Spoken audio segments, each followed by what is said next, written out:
তো দেউতাই মানে দেউতাৰ ষ্টাফৰ এজনী টিচাৰে আইডিয়াটো দিছে মানে বড়ো গান গোৱাৰ আৰু তেখেতে যোগাযোগ কৰিছে ফুনুকা ছাৰক এনেকৈ কৰি আমি ষ্টুডিঅ'ত দেৱনাৰায়ণ দাদাক লগ পালোঁ পাই পিছত আমি ৰেকৰ্ডিং কৰিলোঁ এনেকৈ আগলৈ আৰু কি পৰিকল্পনা আছে যিহেতু প্ৰথম গান মানে ফাৰ্ষ্ট টাইমৰ কাৰণে মই বড়োগীত এটা গাইছোঁ এইবাৰ হয়তো কিবা ভুল থাকিব পাৰে সকলোৱে যেন আঁকোৱালি লয় আৰু আশীৰ্বাদ আৰু মৰম দিব যাতে আগলৈ আপোনালোকক এনেকুৱা গীত মই উপহাৰ দি যাব পাৰোঁ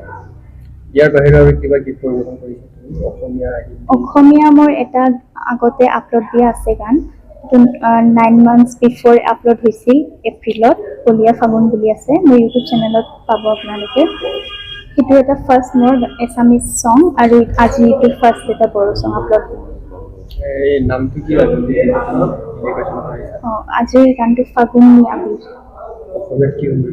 অসমীয়াত ফাগুনৰ ৰং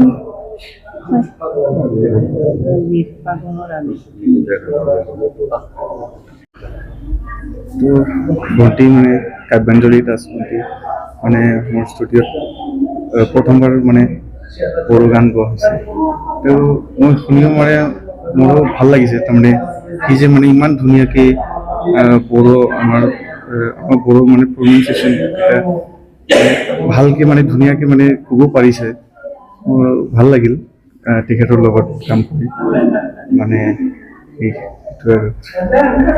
ছোৱালীটো ইমান ভালকে বড়ো ভাষাত গাইছে এটা এটা শব্দ মই শিকাব লগা হোৱা নাই মই শিকাইছোঁ ৰেকৰ্ডিং কৰাৰ আগত এদিনেই শিকাইছোঁ তাৰপিছত ৰেকৰ্ড কৰি লৈছে সেই মোবাইলত নিজে ষ্টুডিঅ'ত আহি পেলাই গাইছে ভাল লাগিছে শুনি পেলাই ইমান ৰাইজে ভালকৈ আদৰি ল'ব বুলি মই আশা কৰিলোঁ আৰু থেংক ইউ বড়ো ভাষা গোৱাৰ কাৰণে এজন অসমীয়া ছোৱালী আমাৰ বড়ো ভাষাক আদৰি লৈছে খুব ভাল লাগিছে থেংক ইউ